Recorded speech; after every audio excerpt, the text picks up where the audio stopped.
Så enkelt kan det gøres. Elektrisk kur ser ud til at virke mod Parkinson og depression.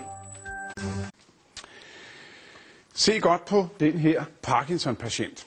En ny type operation giver patienter med Parkinson eller depression eller kroniske smerter nyt håb om et normalt liv.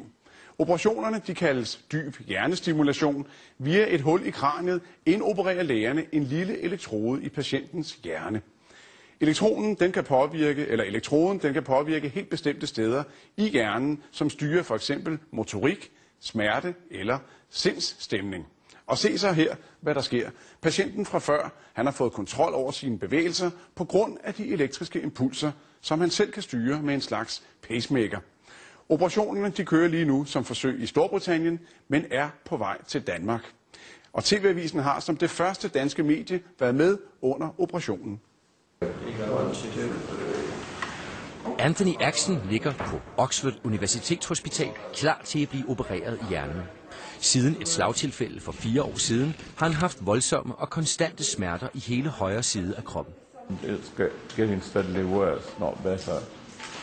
And I don't want to sort of end up in a wheelchair. En af verdens førende hjernekirurger, Thibaut Assis, skal føre kniven, og han er optimistisk. So our plan is to relieve the pain, maybe not 100%, but enough to restore functionality.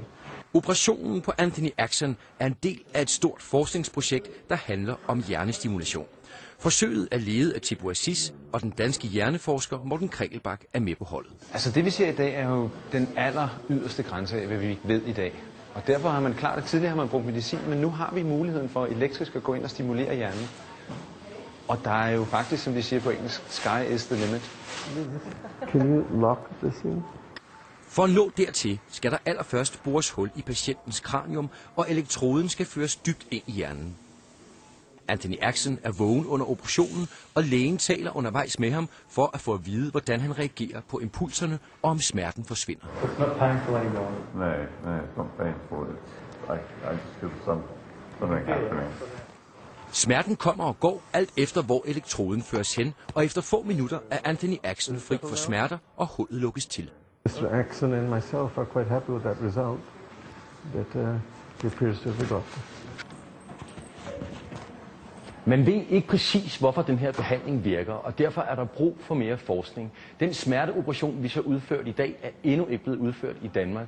Men nu har Aarhus Universitet fået 16 millioner kroner til at købe en såkaldt MEG-scanner. Den dybe sandhed er jo, at vi stadigvæk ikke helt forstår, hvorfor det her virker så godt, som det gør.